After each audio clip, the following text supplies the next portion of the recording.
This is a quick working demo for the Silver Leader portable typewriter, just to show all components working.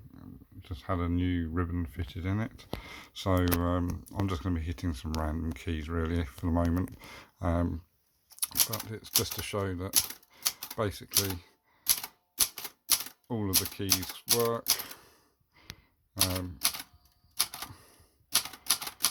without getting hung up and caught.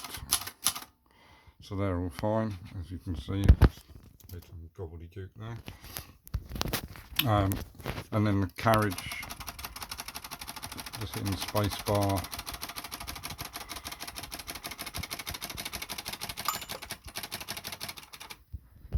A little ting when you get to the end.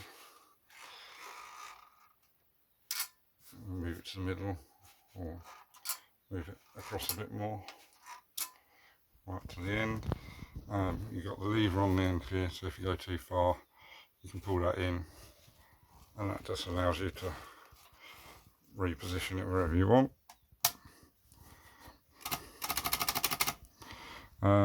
Basically that's it. This all rolls up nicely.